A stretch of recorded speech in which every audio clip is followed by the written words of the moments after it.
Yo me casé muy joven. El amor había llegado a mi vida.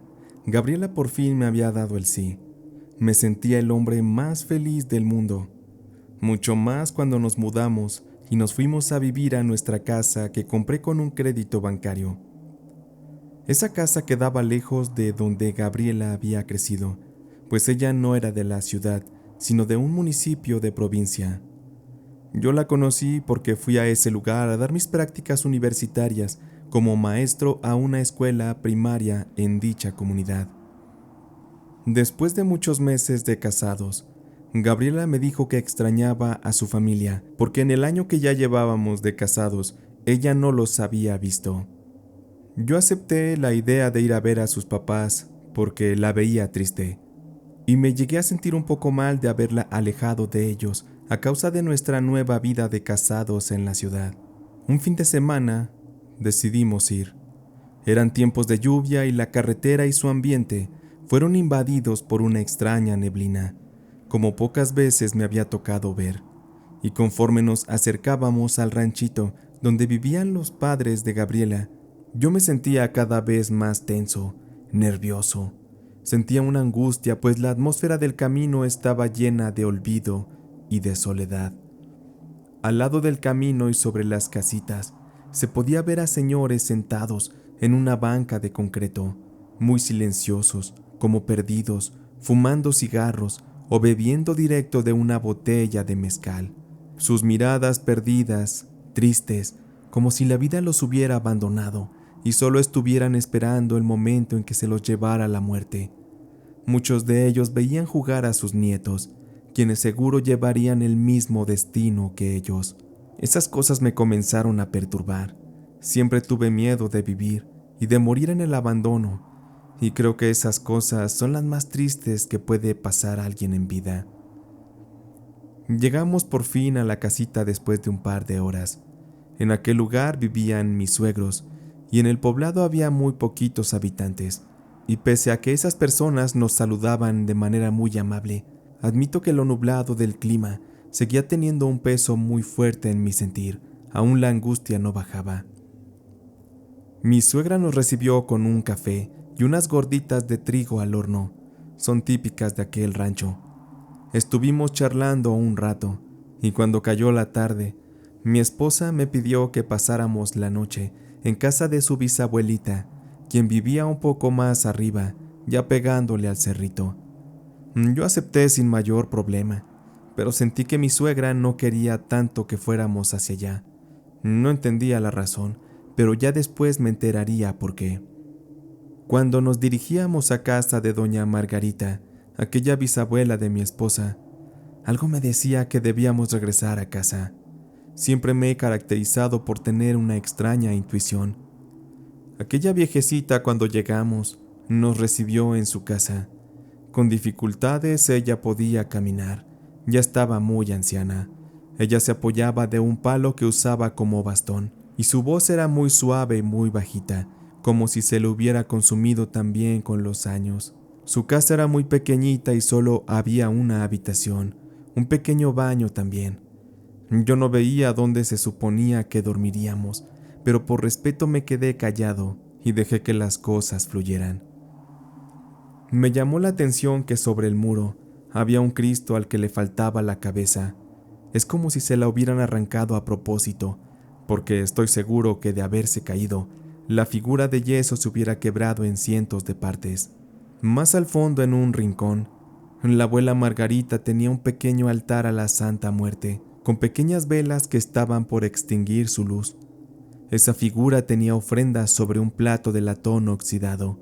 Había frijoles, habas, algunas hierbas y una botella casi vacía de tequila.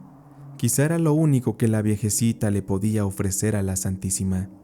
La atmósfera me estaba dando mucho miedo y tenía ganas de regresar a casa, pero ya era tarde y mi esposa Gabriela quería estar ahí, así que me tenía que aguantar. La bisabuela Margarita nos sirvió un atole para cenar, unos frijoles de la olla, y nos pusimos a platicar con ella. La viejita se quejaba de que ya nadie la visitaba, que todos sus hijos y nietos la tenían abandonada en el olvido. Todos se habían ido para la ciudad, pero también hizo el comentario que en una ocasión le ofrecieron llevársela, pero ella se negó. La razón es que ella había nacido justo en esa casa. Una partera la trajo a la vida y la ataba a un doloroso recuerdo también. La ancianita fue así que nos empezó a contar que en tiempos de la Revolución, su padre, don Pascual, fue buscado por las tropas para ser reclutado y enviado a la batalla. Pero don Pascual no quería abandonar a su esposa y a sus hijas, así que se negó. Los soldados, como era evidente, no iban a permitir esa negativa y castigaron a aquel hombre de la peor manera. El líder de aquella tropa, según palabras de la viejecita, dijo: a ver, agárrenme ese cabrón. Y entre varios tiraron al piso a don Pascual y lo sometieron. Aquello era un completo alboroto. La esposa y las hijas del hombre lloraban, gritaban suplicando no le hicieran daño. ¿Cómo que no vas a pelear con nosotros, hijo de la chingada? ¿Por qué te niegas? Son tiempos de guerra y debemos construir nuestra libertad. Pero sabes, si no quieres luchar por ella, tampoco tendrás derecho a disfrutarla cuando la ganemos. Contaba la bisabuela Margarita que aquel líder mandó pedir un hacha bien afilada y pidió a los hombres que sujetaran bien a don Pascual contra el piso. Estos le extendieron los brazos y las piernas, y ante la mirada atenta y morbosa de sus hombres, y ante los ojos de impotencia de las hijas y la esposa del pobre don Pascual, aquel líder de las tropas le dio un hachazo directo y con fuerza en un brazo, arrancándoselo casi por completo. El hombre gritaba de dolor y agonizaba de ver cómo la sangre brotaba a chorros y su familia sufría por aquello. Los soldados agarraron el brazo y jugueteaban con él, mientras el líder daba otro tajo con fuerza para cortarle el otro brazo. Aquello era completamente un acto brutal y sanguinario, despiadado, ocasionado por alguien que no tenía la mínima empatía humana ni conocía la misericordia. Don Pascual lloraba y se desmayaba, pero lo despertaban a cachetadas para que presenciara cada segundo del proceso de su destrucción. Mírate nomás, Pascual. Si con tus manos no has de labrar la libertad luchando en la guerra, menos podrás tenerlas para trabajar y cuidar de los tuyos. Vámonos, muchachos, ahí déjenlo. No es más que un maldito cobarde.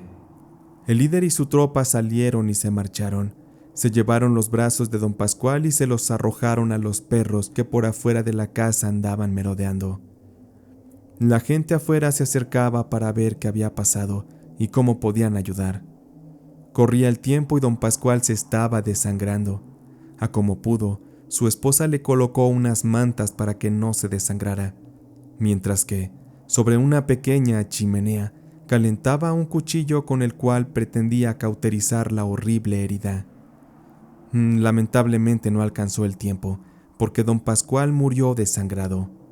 Aquella anciana Margarita, de contarnos aquello, soltó algunas lágrimas y terminó contándonos que su padre estaba enterrado bajo los terrenos de aquella casita. Por esa razón ella no quería irse.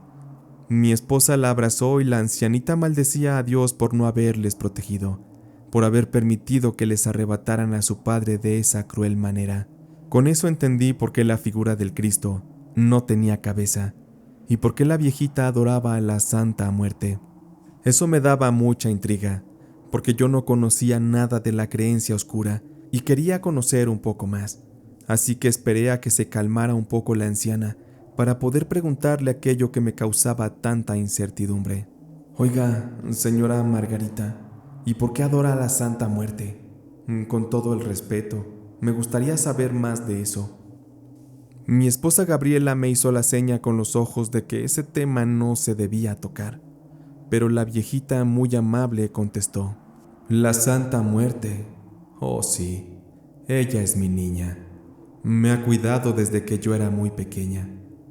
Después de que murió mi padre, no teníamos mucho de dónde mantenernos, así que mi madre se dedicó a esconder personas aquí en la casa, personas que pretendían ser obligadas a luchar, y a otras que iban de paso, huyendo de la destrucción, de los saqueos y las violaciones. Entre esas personas, una ocasión, llegaron un hombre con su esposa y una pequeña niña. Aquella mujer en agradecimiento le regaló la estatuilla de la Santa Muerte a mi madre. Mi mamá se negó, porque ella pensó que la Santa Muerte era una entidad demoníaca, pero al comprobar sus poderes, mi mamá la tomó y la conservó, y esa estatuilla que ven ahí ha estado en ese lugar desde hace ya casi 100 años. Así como me ven, yo ya tengo más de 90. Ha estado en ese lugar desde hace ya casi 100 años. Así como me ven, yo ya tengo más de 90 y parece que ya en cualquier momento me voy a ir, pero ahora veo que aún tengo una cosa más por hacer en estas tierras antes de morir en paz. Yo escuchaba y le pregunté a la señora Margarita qué milagro les había hecho la Santísima para que creyeran en ella. Pues mire usted que nos ha hecho muchos milagros, pero el primero fue aquella noche cuando la mujer que nos la regaló estaba en casa. Aquella noche hubo saqueos aquí en la comunidad y la mujer nos pidió que le rezáramos con mucha fe para que la Santísima nos cuidara de nuestros enemigos. No me creerán, pero esa noche saquearon todas las casas menos la de nosotros. Por alguna razón los enemigos no entraron aquí. La Santísima nos hizo invisibles ante sus ojos. Mi madre desde ahí fue que aceptó conservar la estatuilla de la Santa Muerte. A los días la revolución terminó y mi madre usaba la Santísima Muerte para curar personas. Ella se volvió curandera y así fue que se ganaba la vida y nos dio de comer. Un milagro de la Santa Muerte fue lo que permitió que nuestro árbol de familia siguiera creciendo. Ella evitó que el filo de la guerra nos mutilara. Imagínate, si esa noche nos hubieran saqueado, yo no hubiera tenido hijos, seguro hubiera muerto, y Gabriela, tu esposa, no hubiera nacido. Tú no estarías aquí, escuchando estas historias que quizá te parecerán absurdas, pero que para mí son muy sagradas y son mi vida. Después de que mi madre murió, yo seguí su camino de curandera, pero ahora ya estoy muy vieja.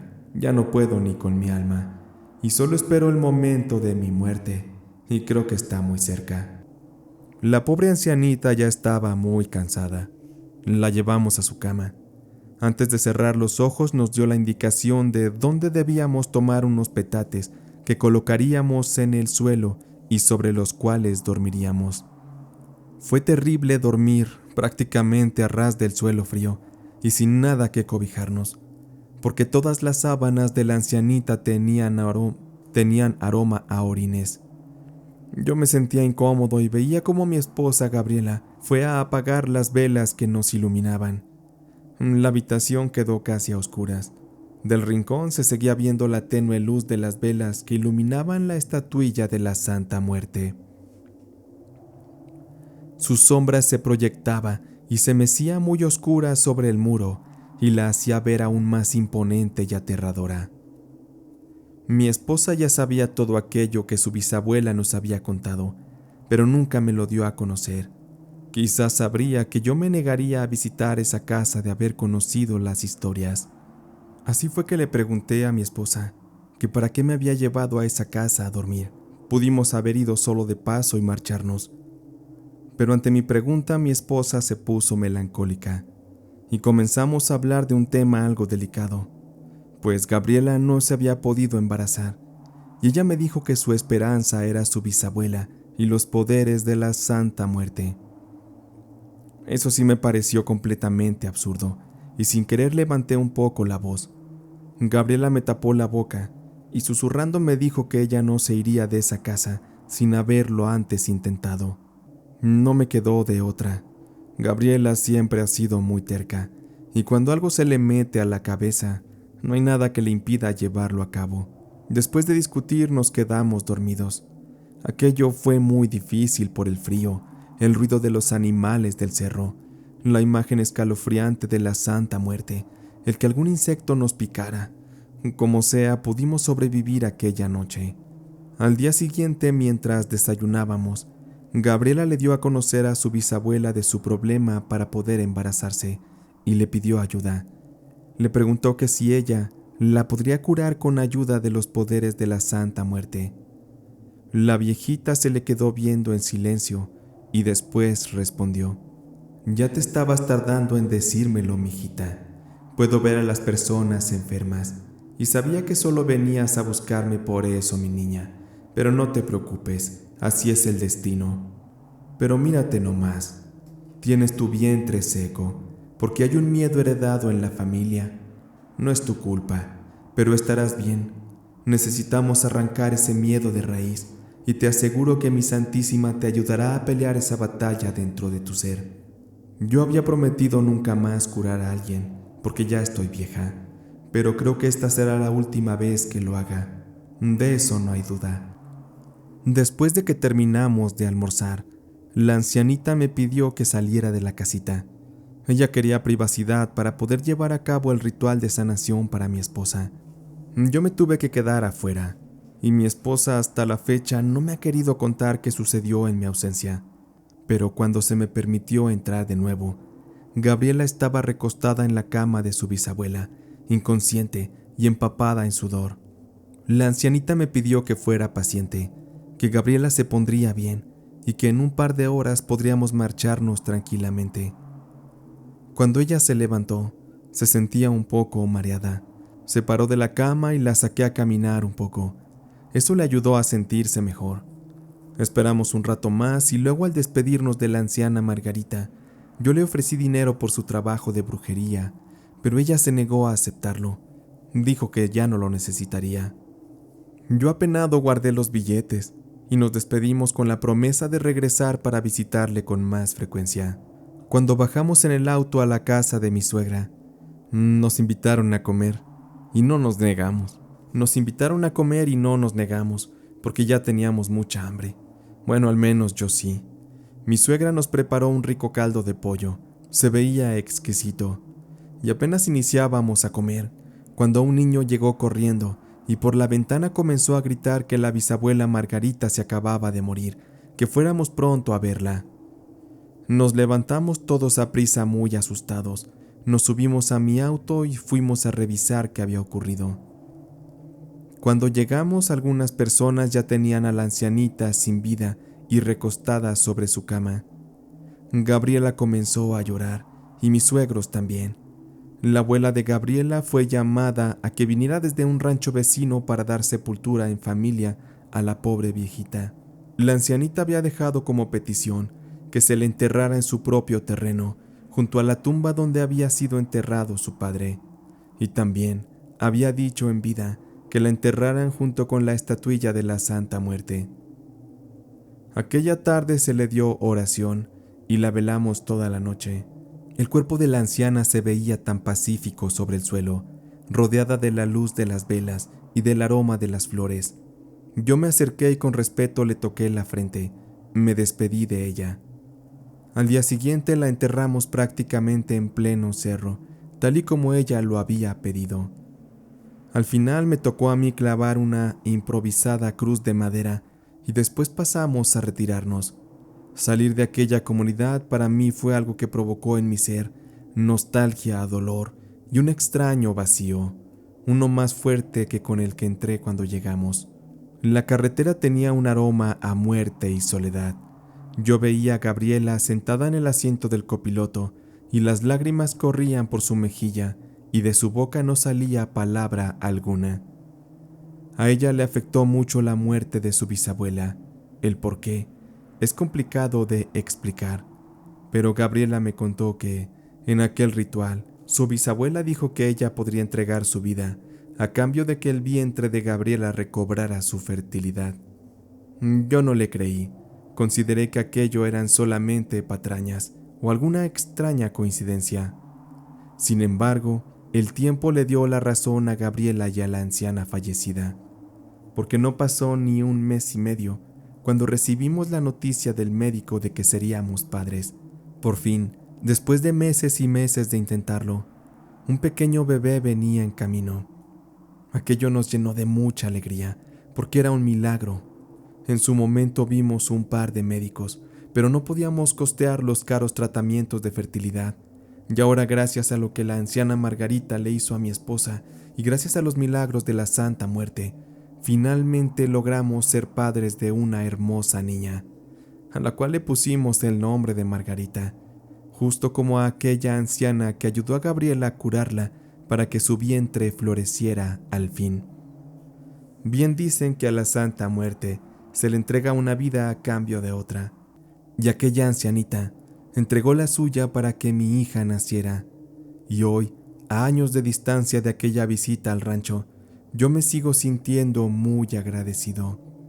La Santa Muerte no es un juego, y se sabe que, con mucha fe, los favores se cumplen. Ella no falla, pero también es caprichosa, y lo he comprobado a lo largo de todo este tiempo, que mi esposa y yo nos volvimos devotos de su fe. Pero eso sí, si alguno desea iniciarse y no está dispuesto a ser leal a la creencia, mejor ni se acerque, porque puede terminar pagando muy caro el precio de la deslealtad, un precio que se paga incluso con la muerte.